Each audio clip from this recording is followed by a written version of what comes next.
Perfecto. Pues bienvenidos al webinar del día de hoy que tenemos preparado desde Occupational Health.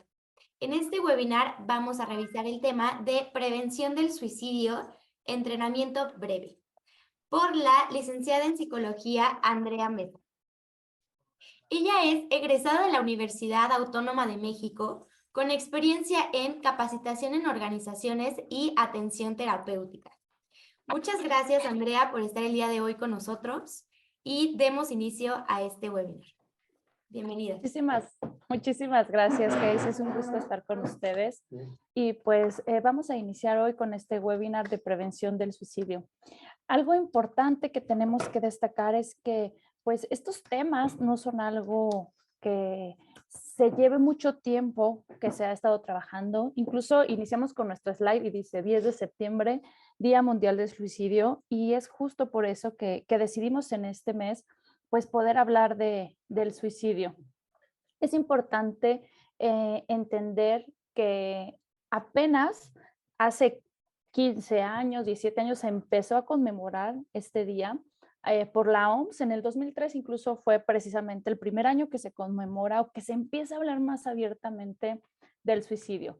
¿Qué vamos a ver en este webinar? Bueno, pues lo que vamos a trabajar en este webinar es un entrenamiento breve, pero muy efectivo sobre poder aprender a observar signos, síntomas, conductas, detectar comentarios de las personas que tenemos a nuestro alrededor.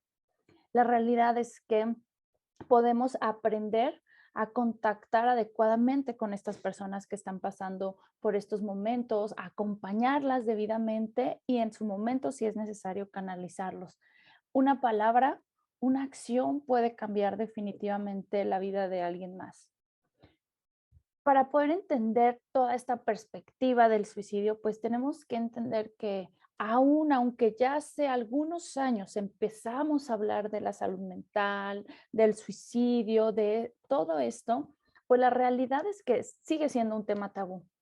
La realidad es que hasta la fecha a las personas les da mucha pena, se sienten avergonzados o culpables de decir, yo he tenido en algún momento un pensamiento, idea suicida, yo lo intenté hacer, un familiar falleció por este tema y entonces incluso se convierte en un secreto.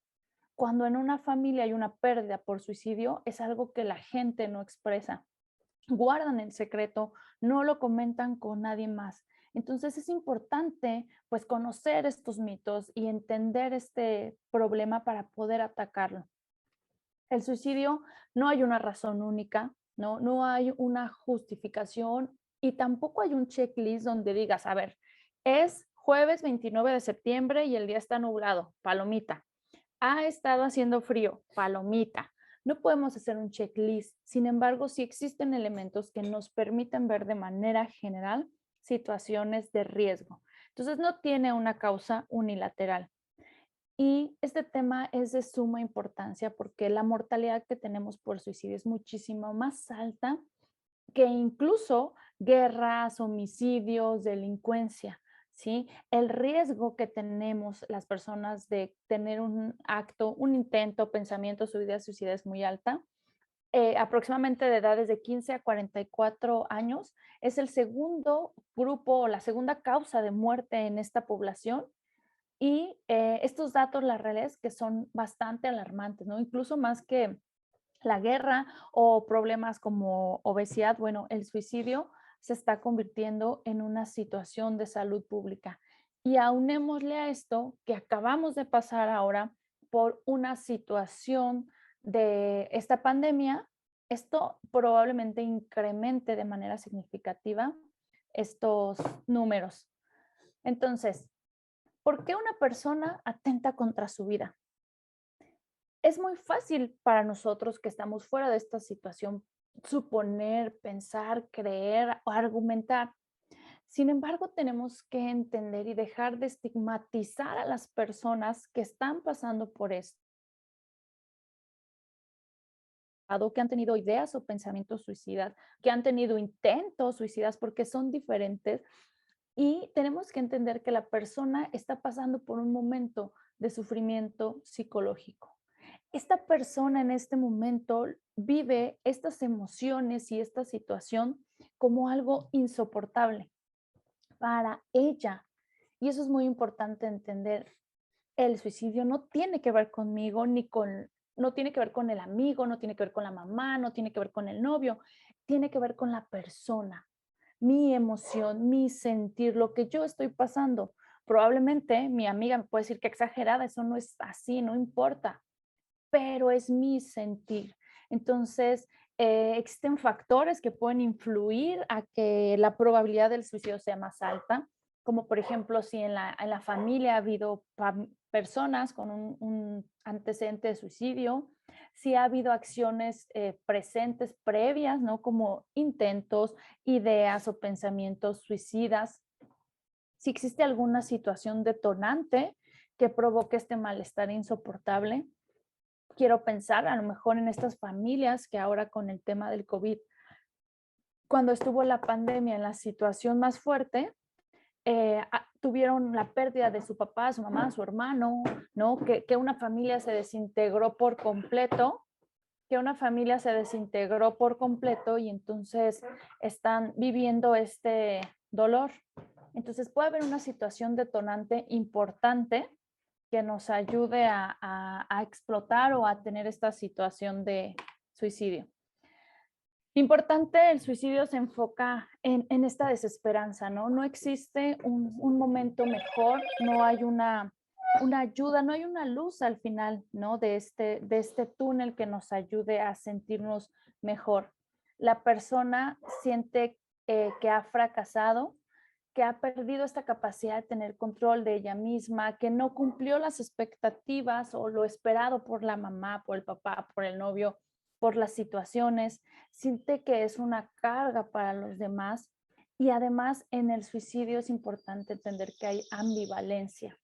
Las personas que tienen un acto suicida, un pensamiento suicida, hay una situación de ambivalencia.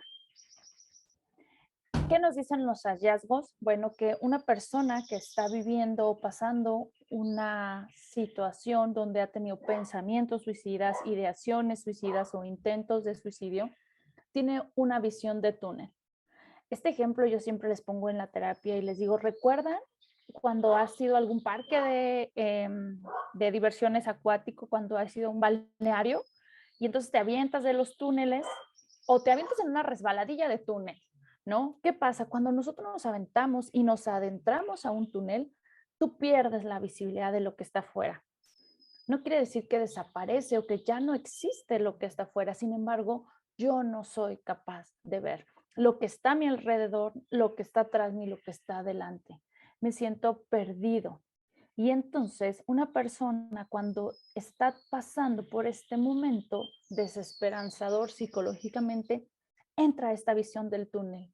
Y por eso muchas veces el échale ganas, tú puedes, no es la herramienta que más apoya, porque en este momento esta persona no sabe cómo echarle ganas, no encuentra recursos para echarle ganas, ¿sí?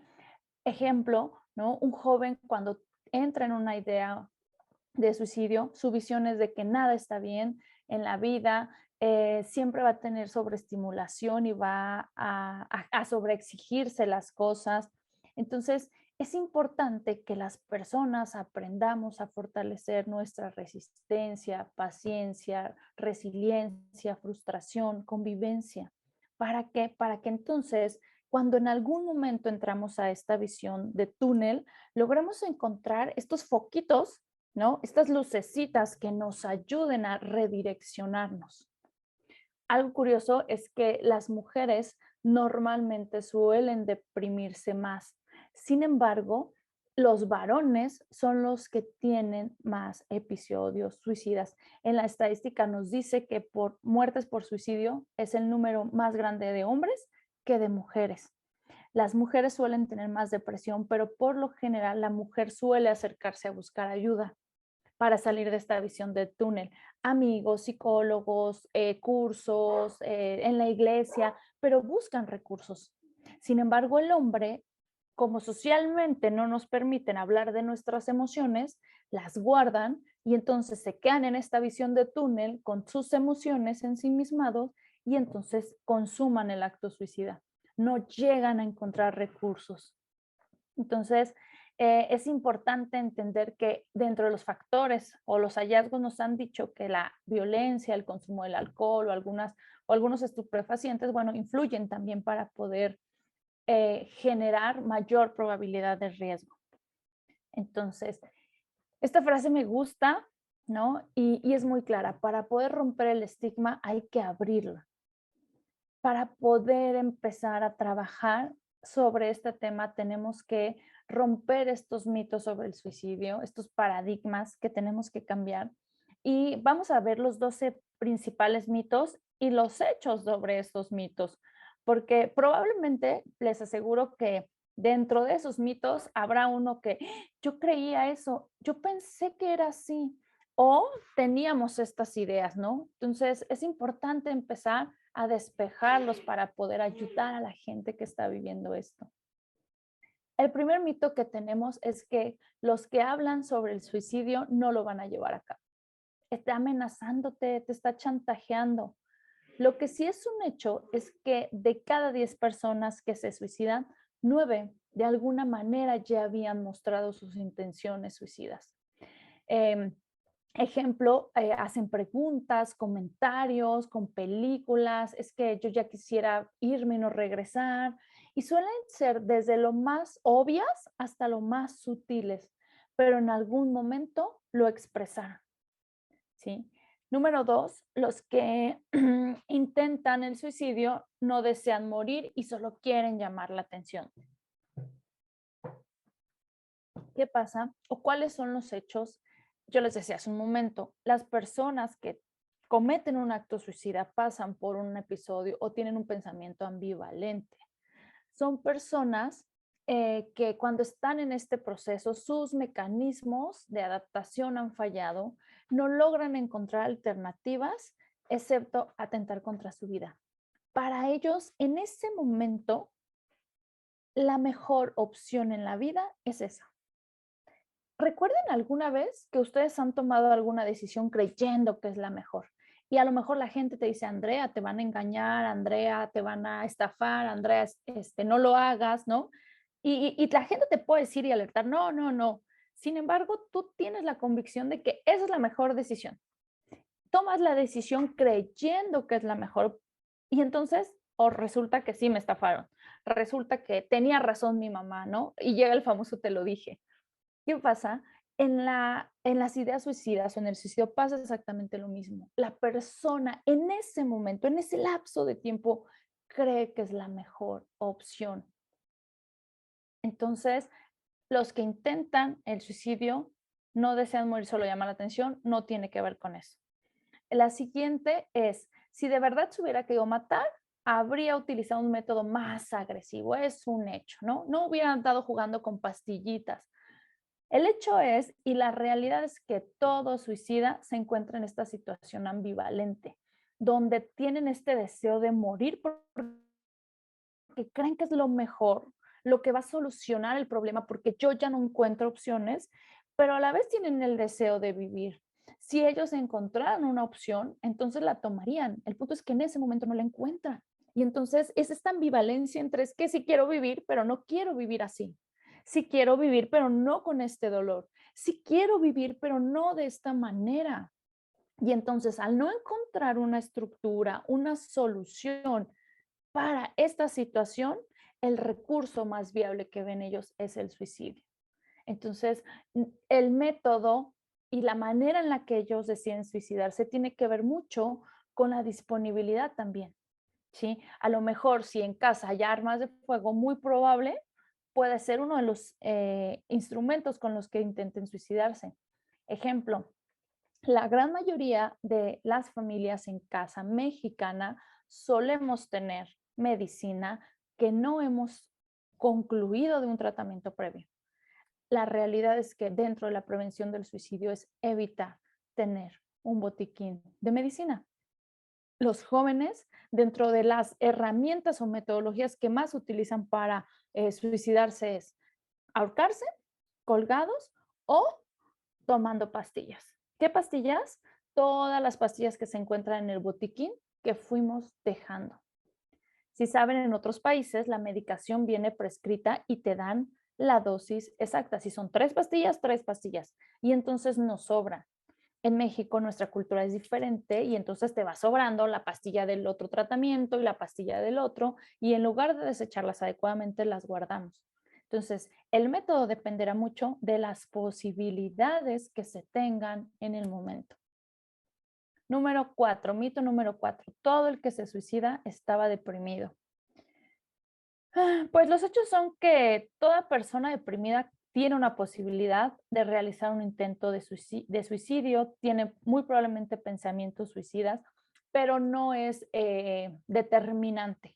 Asimismo, no todos los que se suicidan tienen presentes este desajuste de la depresión.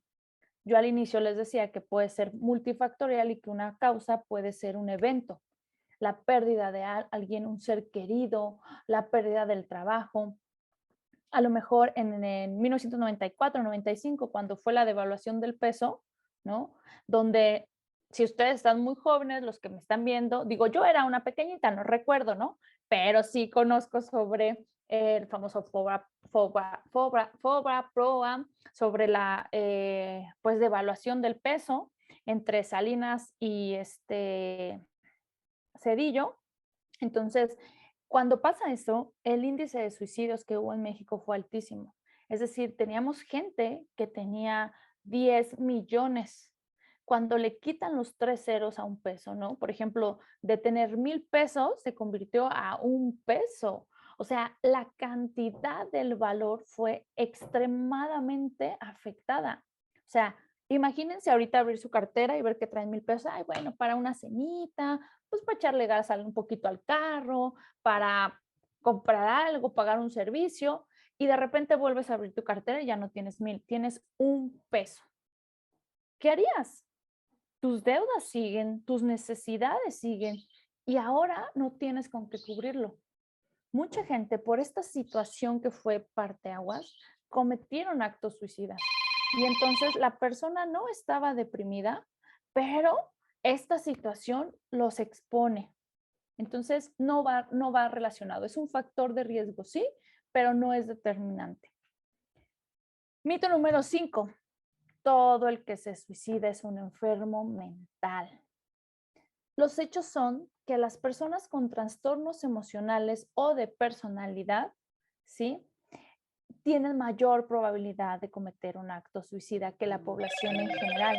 Eso es un hecho. Estos se llaman factores de riesgo, pero no necesariamente tienes que padecer este trastorno para hacerlo.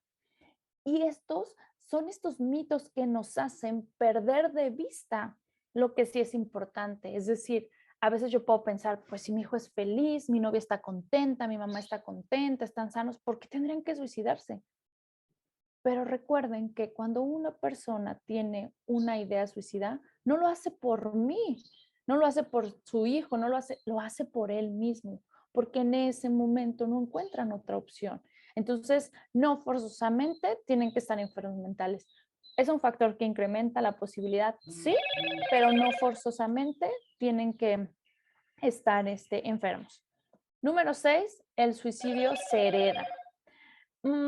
Actualmente los hechos nos dicen que no se han demostrado que el suicidio se herede, no se ha demostrado evidencia científica ni médica que nos pueda decir a ciencia cierta de sí, sí es cierto, ¿no? Si un miembro de tu familia se suicidó previamente, ya estás destinado al suicidio. Pero sí puede influir en el aprendizaje, sí puede influir en conductas previas. ¿Por qué? Vamos a imaginar que mi madre se suicida. Esto habla de esta falta de habilidades que ella tenía. Y entonces, por consiguiente, si mi madre tenía falta de habilidades, muy probablemente no me las transmitió porque no existían. Entonces, muy probablemente mis conductas serán semejantes a la de ella y de igual manera yo tendré esta falta de habilidades que me va a llevar o a conducir a que cuando yo me enfrente a una situación de riesgo, al no tener estas habilidades, al no tener este sustento, pues muy probablemente yo vea que la ruta de escape o el mecanismo de acción sea el suicidio. ¿Por qué? Porque esa es la información que yo recibí previa, eso es lo que yo vi previo. Mi mamá tuvo problemas, los resolvió suicidándose. Yo tengo problemas, los resuelvo suicidándome. La gente normalmente no logramos hacer este proceso y este diálogo de forma consciente. Sin embargo, el que yo no lo haga consciente no quiere decir que mi cerebro no lo está haciendo. Y entonces mi cerebro va aprendiendo todo esto. Por eso es una probabilidad. No es un hecho, todavía no hay nada científico, no hay nada que diga sí, si algún familiar lo tuvo, se va a heredar. Número 7, el suicidio no puede ser prevenido, pues ocurre por impulso. Claro que sí, el suicidio tiene que ver con una emoción, un estado emocional, sin duda, y las emociones son impulsivas. Eso es un hecho. Sin embargo, la reacción que yo tengo ante las emociones es lo que yo puedo prevenir. Es decir, toda persona antes de cometer el suicidio evidencia una serie de síntomas. Entonces, sí, tal vez el instante o el momento yo ya no lo puedo intervenir porque es un segundo, son minutos en lo que pasa el acto. Pero previo a eso, hubo elementos que sí me dejaron ver esta posibilidad. Entonces, claro que se puede prevenir. Por eso es tan importante nosotros capacitarnos para entender estos elementos. Mito número 8. Al hablar sobre el suicidio con una persona que está en riesgo, se le puede incitar a realizarlo. No digas nada. Cállate, no le des ideas. ¿Cuántos no escucharon a sus papás decir frases como esa? No, no, no, mejor ni le digas. Si ni se le había ocurrido, se le va a ocurrir. No le des ideas. La realidad y el hecho es que hablar sobre el suicidio con una persona que está en riesgo reduce significativamente el riesgo de que lo cometa. Porque justamente cuando tú hablas y lo haces verdad, es como si prendieras un cerillito en ese túnel oscuro.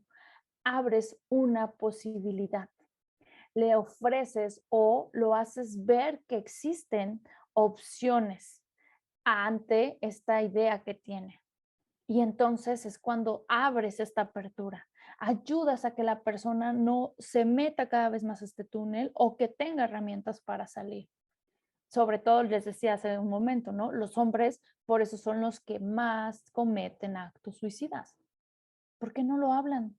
No lo expresan, no lo dicen. Y los recursos que tienen para poder hacerlo se limitan. Entonces, mito totalmente. Mito que 9, una persona que se va a suicidar no emite señales de lo que va a hacer. Alguna vez lo escuché, ¿no? Quien se quiere suicidar, lo hace y no te avisa. Hecho es que muchos suicidas sí expresan, ¿no? Con palabras, con amenazas, con gestos, con cambios de conducta. Ejemplo, empiezan a ordenar sus cosas. O sea, existen factores o existen elementos que sí nos permiten ver que hay una intención suicida. Y ahorita los vamos a ver un poquito más adelante, ¿no? Cuando yo les hablo de estos elementos y estos elementos, probablemente ustedes me dirán, ¿y cuáles son, Andrea? Ahorita los vamos a ver más adelante. Perfecto. Número 10, el suicida desea morir. Por eso lo hace.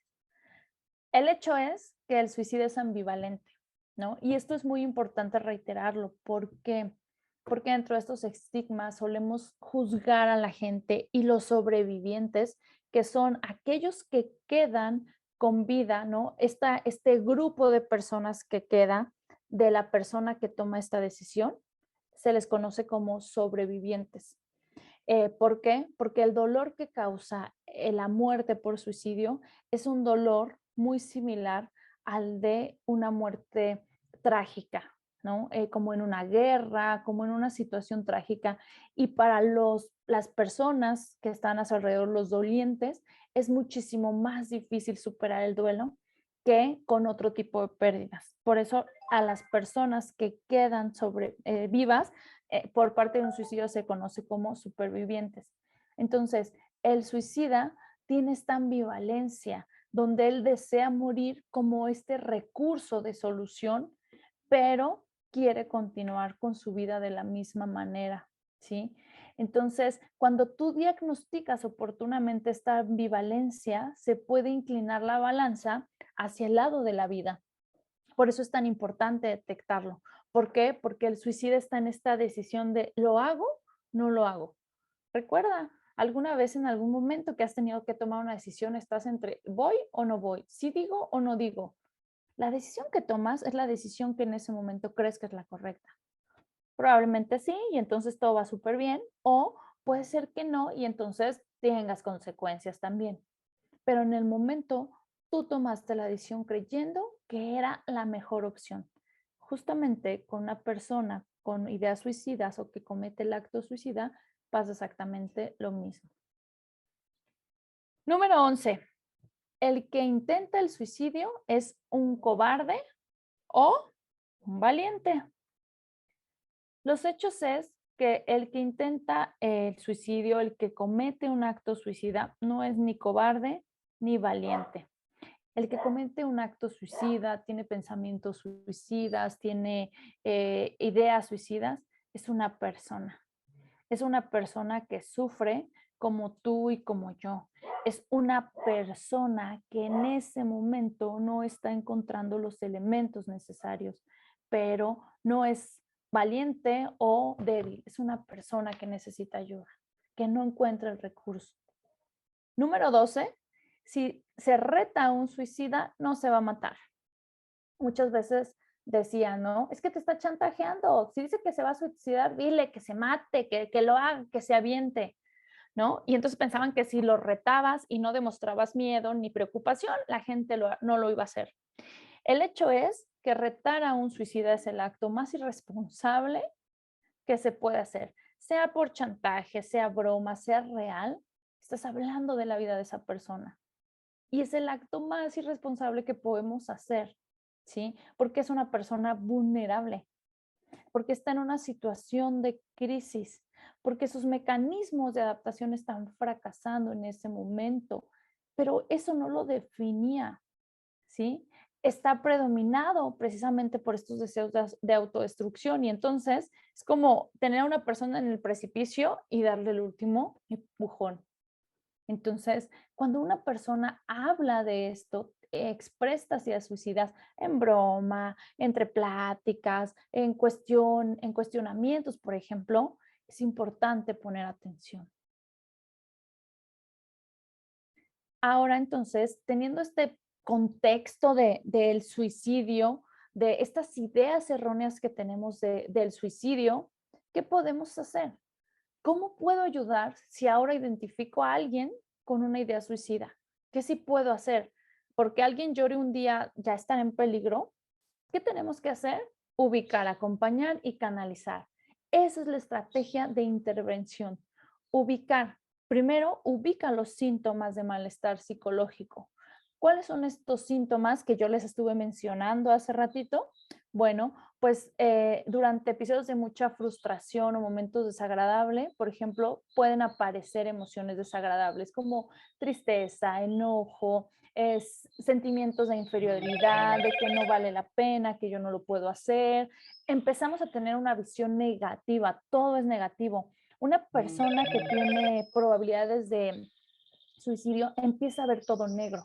Todo es no, todo no se puede, todo no me va bien, todo no, no, no, no, no. ¿Sí? Empiezan a expresar sentimientos de tristeza que no pueden controlar, que va más allá de el échale ganas incluso, ¿no? Muchas veces la gente por querer ayudar vemos a alguien triste y le decimos, no estés triste, échale ganas. Y se nos olvida entender que el que lo está sintiendo es él no tiene que sentirse como yo, ni pensar como yo. Y entonces él en ese momento está triste. Lo que nos tenemos que preguntar es, ¿por qué está triste? ¿Qué te falta? ¿Qué elemento no tienes para regular esto, para trabajar esta emoción? Probablemente o dentro de esta sintomatología la gente siempre se va a ir al extremo, va a ser muy irritable o va a tener mucho enojo o de repente va a bajar todas sus actividades, pérdida de interés, va a empezar a tener, por ejemplo, problemas con quien los rodea o se aísla totalmente, dejan de disfrutar las cosas que antes le causaba placer. Esto es importante, este es un síntoma muy importante que podemos visualizar ¿qué onda? Ya no nos vemos, ya no vienes al gimnasio, ya no sales, ya no estás con nosotros, dejaste de hacer. Ese es un síntoma, ¿sí? Tienen dificultad para dormir, se sienten desesperanzados, tienen estos pensamientos negativos, ¿no? Entonces, todo, no sé si recuerdan el personaje de Winnie Pooh y Igor, el burrito, ¿no? Donde todo era negro, todo estaba mal, nada parecía bien, y entonces se aislaba, empiezan a tener estos pensamientos y estas ideas suicidas. Cuando las personas tienen estas sintomatologías, pueden denunciar o pueden expresar directamente sus intenciones con frases como ojalá estuviera muerto, ¿no? Sería mejor morirme, si yo no estuviera aquí no estorbaría, estoy decidido a matarme, voy a acabar con todo esto de una vez, ¿no? Voy a poner un alto, los voy a dejar en paz. Si tal cosa pasara, yo me suicidaría, ya no te voy a molestar más. Este tipo de frases donde explícitamente dan la idea, o a veces la gente no lo hace de una forma clara y directa. Y entonces dicen frases como, ay, estoy harto de la vida, ya no puedo seguir así, estoy muy cansado, siento que ya no puedo, ¿no? Mi familia estaría mejor sin mí, a nadie le importo, nadie me extrañaría, tan solo quiero escapar, ya no quiero sentir este dolor, ya no estaré mucho tiempo aquí, muy pronto ya no se preocuparán por mí, ya no seré una carga, ya te vas a librar de mí, cuando yo no esté, entonces me vas a extrañar. Y este tipo de frases que no dicen explícitamente la intención suicida o el pensamiento suicida, pero dejan o dan a notar esta visión de falta, de ausencia, de no estaré, mi ausencia. ¿Qué conductas podemos ver en estos síntomas? Cualquier intento de suicidio previo, ¿no? Por ejemplo, eso es un factor de riesgo. Practicar acciones de riesgo como cutting y hacerse autolaceraciones, poseer armas o medicinas peligrosas, señales claras de depresión, desesperanza, mal humor, que la gente en su conducta, por ejemplo, este es un factor de riesgo o un síntoma, que empiezan a ordenar pendientes financieros, que hacen un testamento, que empiezan a cerrar tarjetas de crédito, que empiezan a pagar deudas, que empiezan a visitar amigos que nunca visitaban de forma recurrente y empiezan a hacer como ciertos rituales, es decir, por ejemplo, voy y visito a mi abuela que no había visto, voy y le hablo a mi mejor amigo de la secundaria y me despido de él, voy y empiezo a hacer ciertos actos de despedida o de cierre, ¿no? Regalan sus bienes más preciados, encargan ¿no? Oye, te encargo a mi perrito, oye, si yo no estuviera, tú lo cuidas, mira, te voy a dejar esta computadora a ti, cuando ya no esté, te pido que por favor cuides a mi mamá. Y entonces empiezan a hacer estas conductas como de despedida, ¿no? Y cuando la gente les pregunta, oye, ¿qué pasó? ¿Por qué? No, nada, todo bien, ¿sí? También, después de un periodo de tristeza o de depresión, se nota muy calmado y relajado. Cuando en la clínica atendemos a un paciente con depresión, el momento más difícil es, o más, con más probabilidad de riesgo es cuando están en esta recuperación ya. ¿Por qué? Una persona cuando está deprimida no tiene fuerzas ni siquiera para atentar contra su vida. La depresión es tan desgastante y paralizante que ni siquiera para intentar atentar contra su vida. Sin embargo, cuando una persona empieza a salir de esta depresión, es el momento más peligroso porque empieza a recuperar fuerzas y empieza a tomar las fuerzas para hacer esas acciones que no se había atrevido a hacer o que no había tenido fuerza de hacer. Y entonces, si en su mente él ya había tenido ideas o pensamientos suicidas, cuando empieza a salir de la depresión, van y las cometen. Y entonces la gente se pregunta y dicen, pero es que iba muy bien, estaba avanzando perfecto, ya estaba terminando de la depresión, ¿no? Estaba superando su ruptura, estaba superando su duelo. ¿Por qué se mató? Porque justo en ese momento tienen las fuerzas para hacerlo. Por eso cuando una persona está en un proceso de duelo, de depresión, es importante estar acompañados. El consumo y el abuso de alcohol, de drogas, una recaída después de un periodo importante de abstinencia es un factor en las conductas o síntomas que pueden propiciar a estos episodios de suicidio, episodios de ira no justificados, ¿no? Que de repente se pueden enojar por cualquier cosa y rompen y tiran y la verdad es que no entiendes el por qué. Este tipo de exacerbación de las emociones nos permite ver que esta regulación no está funcionando de la forma adecuada, ¿sí? ¿Qué otras situaciones tenemos? Bueno, otros síntomas o señales, las situaciones adversas o problemáticas, ¿no? Tenemos que recordar que no todos vamos a vivir o no todos tenemos las mismas herramientas para poder enfrentar las cosas. Lo que para mí puede ser algo insignificante, para otra persona puede ser el fin de su mundo, ¿no? Ser expulsado de la escuela, perder un empleo, una relación significativa, mudarte muchas veces, la muerte de un ser querido. Aunque todos tenemos esta capacidad de resiliencia, no todos la vamos a tener en el mismo nivel, ni todos vamos a afrontar de la misma manera las situaciones. Entonces, todos estos se convierten en sintomatologías de riesgo, ¿no? El perder la libertad, problemas con las autoridades, enfermedades importantes o terminales, los problemas financieros, miedo a sentirse carga para los demás, estar lejos o sin accesos a servicio de salud mental, estar lejos de la familia, cambios de residencia significativos. Todas estas situaciones adversas o problemáticas, bueno, pues se convierten en señales donde si una persona eh, ejemplo, se viene a vivir de Estados Unidos a México, no conoce a nadie, no tiene dinero, vino por una situación donde está huyendo del país porque tuvo una relación tormentosa y lo iban a matar, y entonces dejó de tener contacto con su mamá y en ese tiempo fallece. Y así como esas historias que se avienta La Rosa de Guadalupe y Lo que callamos las mujeres y todas esas novelas, bueno, todos estos son los factores de riesgo que empiezan a detonar esta sintomatología en las personas. Entonces, por eso es importante primero ubicar todos estos factores de riesgo, ubicar esta sintomatología. Ahora, ¿qué hago ya cuando ubique a una persona con un riesgo? ¿Qué le digo? ¿No te mates? ¿Cómo lo trabajo? Bueno, pues yo que ya cuando lo ubiqué, es importante que preguntes, te acerques con la persona, pregunta de inmediato, ¿no? Si la persona lo resiste o lo evade, tú sigue adelante, busca esta comunicación, habla solas con esa persona en un lugar privado, ¿no? Deja hablar a la persona de forma libre, date tu tiempo para poder acercarte con esta persona. Eh, es importante que tengan que entender ustedes que cuando ustedes ubican a una persona, identifican a una persona con un riesgo de suicidio, es importante que se acerquen porque pueden hacer la diferencia en las personas.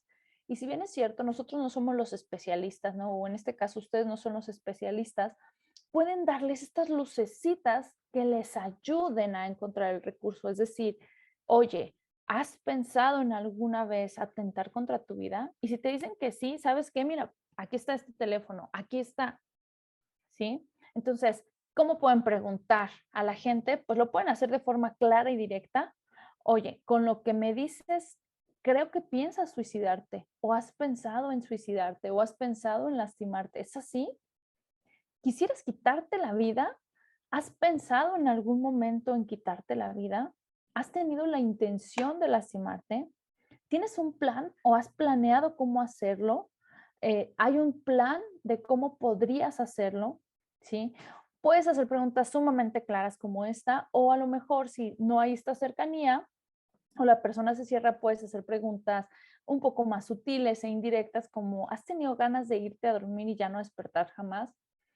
¿Quisieras desaparecer o dormir o ya no despertar? ¿Quisieras irte y nunca más volver? ¿Has pensado en huir de tus problemas? ¿Te gustaría alejarte de todo y olvidarlo todo? Cuando las personas son muy insistentes en esta respuesta, incluso esta es la apertura o la antesala, porque la gente te va a decir, claro, una persona con ideas suicidas te va a decir, sí, es que yo ya no puedo, es que siento ganas de, y entonces empiezan a expresarlo. Siempre hay que preguntar. Si crees que no puedes hacer la pregunta, tienes que buscar a alguien que sí pueda.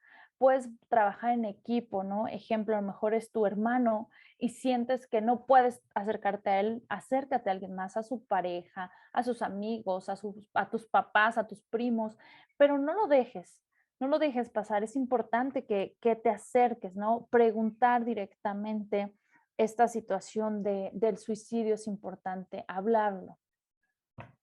Pero tenemos que tener cautela porque cuando solemos hablar con la gente, pues ponemos parte de nuestro pensamiento, parte de nuestros juicios de valor, parte de nuestros aprendizajes, ¿no? Como yo les decía, tenemos estos 12 mitos y podríamos hacer una lista muchísimo mayor de los mitos del suicidio. Y la verdad es que estos mitos nos preceden porque nos los dijeron nuestros papás, porque nos los han dicho en la tele, porque nos los ha dicho la sociedad.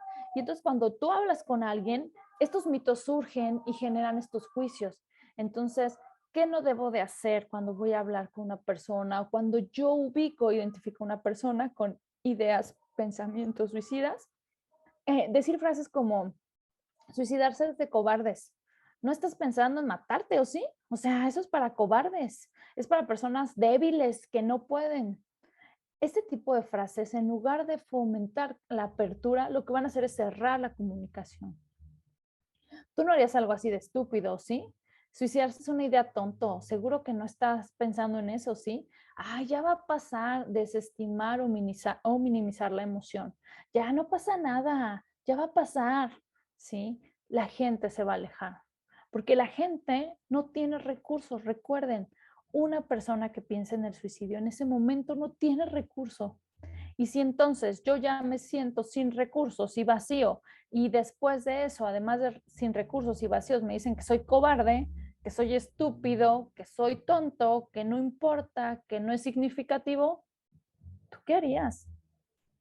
Si yo te dijera, oye, tú eres tonto, no vales, eres estúpido, en la situación en la que estás ahorita, ¿dónde estás? Voltea a ver en dónde estás y piensa, estoy en mi carro, estoy sentado, y yo te empezara a decir eso, ¿qué harías? ¿Te gustaría seguir en este webinar conmigo?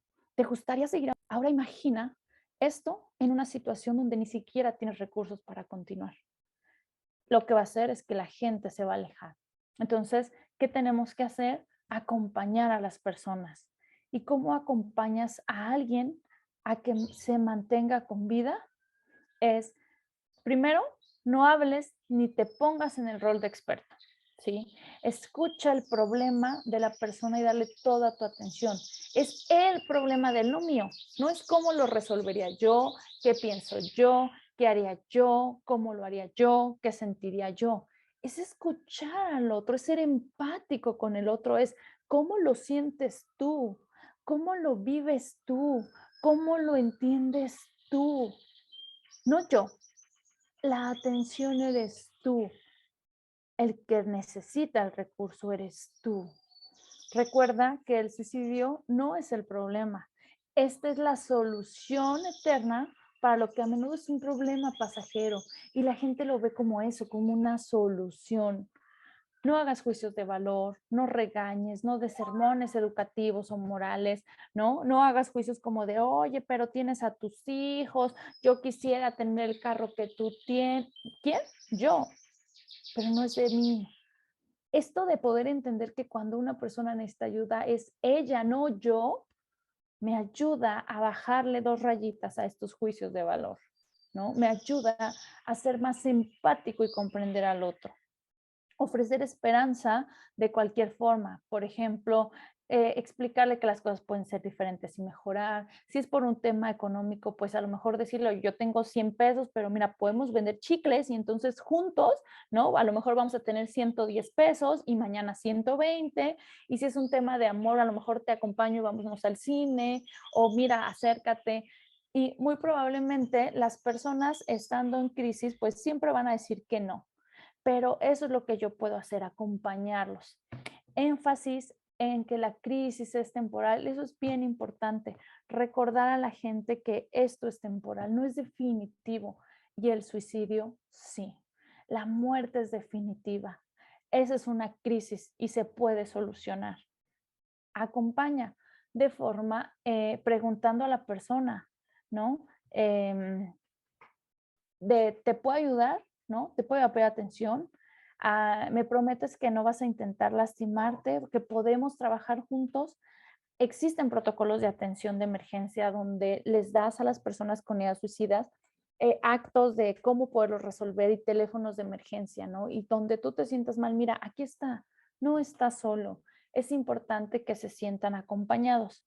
Y por último, canalizar, ¿sí? Yo no puedo, no soy experto en esto y no es fácil. Entonces, lo mejor que puedo hacer es ayudar a la gente canalizándola. ¿Y a dónde la podemos canalizar? Bueno, existen instituciones particulares, pero también el gobierno da instituciones o opciones que el objetivo es buscar ayudar a estas personas, ¿no? Eh, ahorita más adelante les voy a decir qué instituciones para poderlos canalizar. ¿Qué le podemos sí decir a esta persona en lo que está en este proceso? Gracias por dejarme ayudarte. Es muy sabio y valioso de tu parte. Muchas personas que piensan esto no lo han hecho, ¿no? Seguro encontraremos soluciones. Haz que otras personas se involucren, pregúntale quién más desea o puede ayudarle. Pueden ser amigos, familiares, formen equipos de trabajo, que todos se involucren, den seguimientos, llamadas, visitas, mensajitos. Recuerden que la gente está en una situación de túnel, necesita elementos, necesita ayuda, ¿sí? Y cuando tú sabes que una persona lo ha pensado, lo mejor es no quedarse callado. Siempre las personas que tienen ideas suicidas van a decir, no le digas a mi mamá, no le digas a nadie, se va a enojar conmigo. Prefiero que te enojes conmigo a que te mueras, ¿no? Es preferible que tú te puedas enojar, pero eres más valioso para mí que un enojo. Gracias por dejarme ayudarte, gracias por confiar en mí, ¿sí? No digas que no puedes, di que aún no sabes cómo. Es una situación adversa, pero lo vas a lograr. Y recuerdan esta parte transitoria, ¿no? No es definitivo. Ahorita no sabes cómo, pero lo vas a lograr. ¿A dónde podemos llamar? Existe algo que se llama la línea de la vida. Hay una página en Facebook donde tú puedes entrar o está la línea de teléfono que es 24/7, que es el 800-911-2000 y es la línea de la vida, donde es para toda la República Mexicana y pueden dar esta contención. ¿Sí?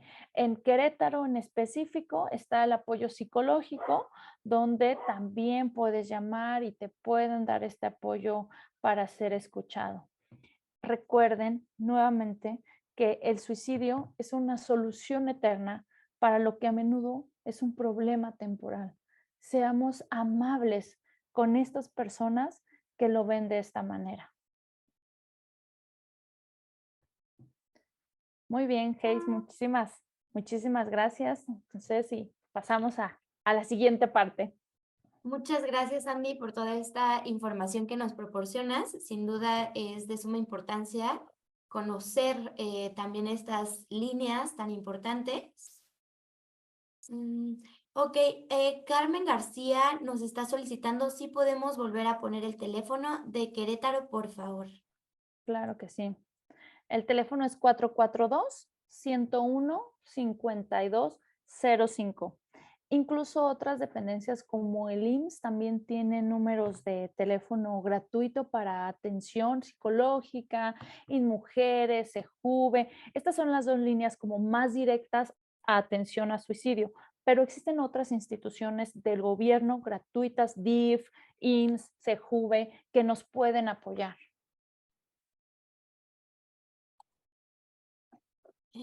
Carmen nos dice que muchas gracias. Un placer. Perfecto. Bueno, pues hemos llegado a nuestra sección de preguntas y respuestas. Si tienen algún comentario, alguna duda, hay que aprovechar ahorita que tenemos aquí a los expertos en salud mental, salud emocional, toda esta parte fundamental en la vida de cualquier persona, ya sea colaborador, ya sea un amigo, ya sea un hijo. La verdad es que no estamos exentos. Aquí tenemos una pregunta de Brenda Hernández. Nos dice, ¿cómo se puede apoyar a personas con estos problemas que se encuentran internadas en centros contra adicciones que no cuentan con psicólogos? Ok, lo ideal o la sugerencia es que estos centros sean centros multidisciplinarios e integrales. Ejemplo, cuando una persona se encuentra en estos centros de readaptación, por ejemplo, centros para prevención o dejar las adicciones o malos comportamientos y no tienen el acompañamiento psicológico, el factor de riesgo se aumenta exponencialmente.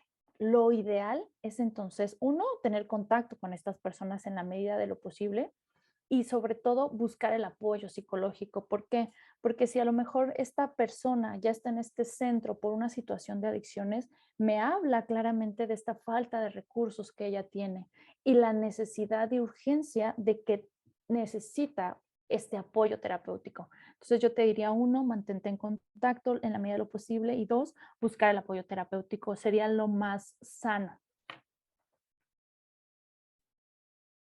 Perfecto, muchas gracias, Andy. Aquí tenemos otra pregunta que dice, ¿qué pasa si noto algunos de los signos de alarma en un familiar, pero él no habla? Él simplemente se la pasa en su cuarto jugando videojuegos. Ok. Por el contexto puedo entender que es a lo mejor un joven, ¿no? Entonces, ¿qué es importante? El acercarme, el buscar el contacto. Muchas veces, por ejemplo, si a lo mejor soy su hermano mayor o su mamá o su figura de autoridad, esta cercanía va a ser más difícil. Entonces, puedo buscar la estrategia, a lo mejor un primo, un amigo, un hermano, me ayude a indagar. Pero lo que es importante es el tener el contacto y en algún momento sí preguntarlo directamente. Recuerdan que yo les decía, ubica, ¿no? Acompaña y canaliza. Si ya lo ubicaste, si ya empezaste a ver estos síntomas, no esperes a que sean definitivos. Acércate, pregúntaselo o sutilmente o pregúntalo directo, pero es importante. Y algo importante es esto, ¿no? Canaliza. Podemos buscar ayuda para prevenir. No es necesario esperarnos hasta que esté una situación de riesgo o se dé el acto o el intento suicida. Acércate, acércate y pregunta. Andy, aquí Rosa nos está escribiendo. Buen día, ¿la depresión o la ansiedad pueden curarse o solo es controlable? Ok. La depresión y la ansiedad, cuando hablamos de cura, sería como eliminarlas, ¿no? O quitarlas. La realidad es que la depresión y la ansiedad se pueden manejar. Se habla de curarse porque hay un bienestar emocional. Entonces, si hablamos de que tuve un tratamiento y me siento bien ya, entonces sí me curé. Pero la realidad es que tanto la depresión, la ansiedad, el estrés son reacciones adaptativas y emociones. Entonces, mientras yo esté vivo, mientras yo esté vivo voy a tener emociones como ansiedad, miedo, depresión. Siempre pueden o siempre está la posibilidad de que se presenten, ¿sí? Entonces se controlan, por eso se dice que se controlan. Pero cuando hablamos de salud, sería el estado de bienestar. Entonces, si en ese momento ya no es sintomatológico, ya me curé. No sé si queda un poquito más clara la respuesta o hice más grande su duda. Rosa, igual y si nos puedes escribir ahí, si quedó contestada tu dudita o si quisieras ahora también contestar otra, es válido. Para eso son estos espacios. Mm, aquí tenemos otra. Jessica nos dice, sí, ok, tengo entendido que es, hay veces que siento que me están persiguiendo, sobre todo cuando tengo mucho trabajo y duermo poco. ¿Esto es algún síntoma o algún signo? Sí es un signo o síntoma, pero de una alteración emocional. ¿sí? Digo, no me atrevería a diagnosticarte en este momento de esa forma, pero sí es un síntoma de un malestar emocional. Eso sí. Entonces yo te sugeriría que vayas con un profesional tanto de la salud, puede ser un doctor o principalmente un psiquiatra o un psicólogo, perdón, un terapeuta, para que puedan hacer este diagnóstico adecuado, ¿no? Y ver si lo que estás presentando es un cuadro de ansiedad, de estrés, o podemos llevarnos a un nivel como de esquizofrenia paranoide, pero la realidad es que no podríamos diagnosticarlo ahorita, pero sí te sugiero que este síntoma de malestar emocional no lo dejes crecer, atiéndelo. Perfecto. Aquí nos está diciendo Rosa que está bien, muchas gracias, lo entendí perfecto y quedó claro. Gracias, Andy. Perfecto. Perfecto. ¿Alguien más tiene alguna duda, algún comentario? Este espacio es justamente para eso. Hay que aprovechar aquí a Andy.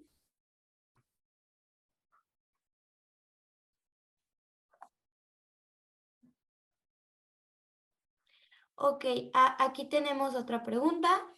Nos están escribiendo, ¿qué pasa cuando un colaborador ya se acercó a su superior a decirle que ha tenido pensamientos suicidas?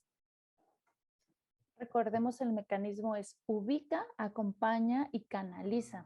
En este caso, si ya el colaborador, serían dos versiones, ¿no? Si yo soy el colaborador que me acerqué y no obtuve respuesta ahí, entonces lo ideal es atender estas líneas de acción o estas líneas de atención para encontrar otro recurso, ¿sí? Ahora, si yo soy el supervisor al que se acercó la persona o yo sé quién es ese supervisor al que la persona se acercó, entra este mismo proceso, ubica, acompaña y canaliza.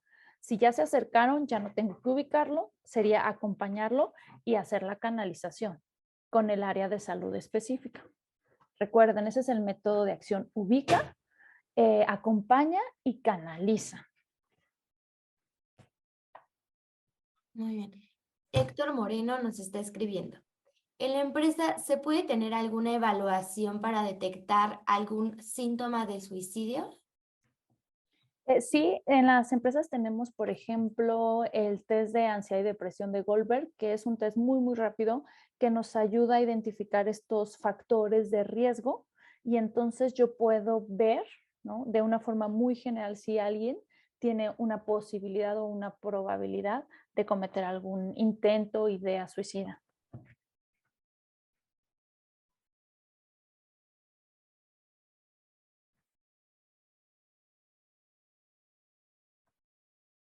Ok.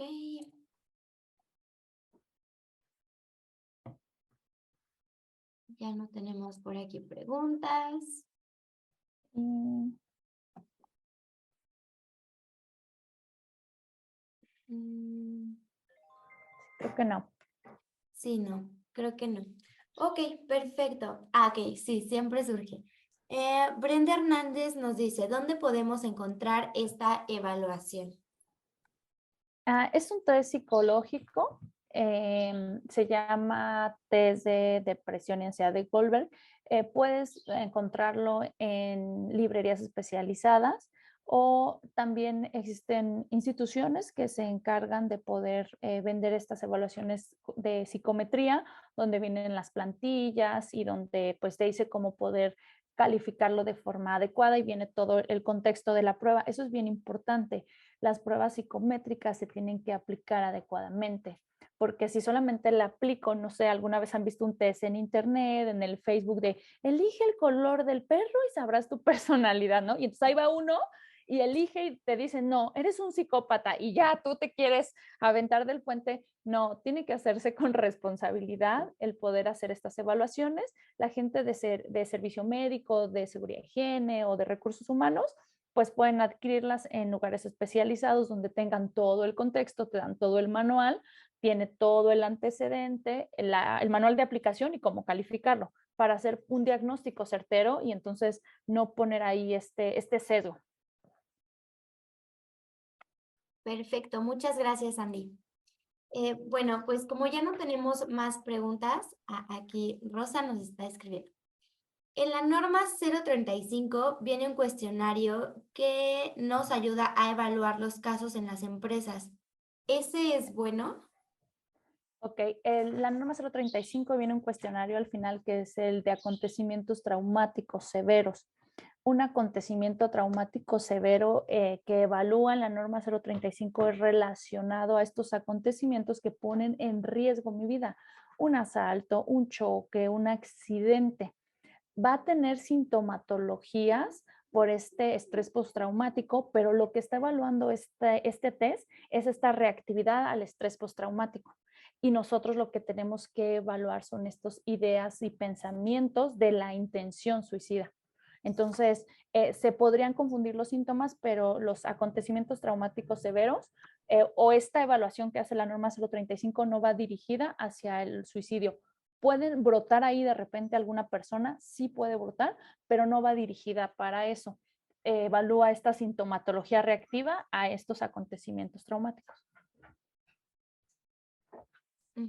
Rosa nos escribe, ok, es algo diferente, gracias. Muy bien, ahora sí, vamos a dar fin al webinar del día de hoy. Muchísimas gracias a todos por conectarse, por su tiempo brindado en esta sesión. Muchas gracias también a ti, Andy, por esta ponencia tan buena que nos trajiste el día de hoy aquí en Occupational Health. Recuerden que cada mes estamos sacando webinars acerca de salud mental, salud emocional, esta parte tan fundamental también para los colaboradores. Las empresas cada vez tienen que poner especial énfasis, sobre todo porque pues ahora estamos en la búsqueda de una salud global. Recuerden que estamos en redes sociales, estamos en YouTube como Occupational Health México, en Facebook como Occupational Health México y en LinkedIn como Occupational Health. También ya pueden encontrar nuestro podcast en Spotify y en YouTube, donde estamos como Occupational Health. Muchas gracias a todos y que tengan un excelente día. Hasta luego, un gusto. Bye.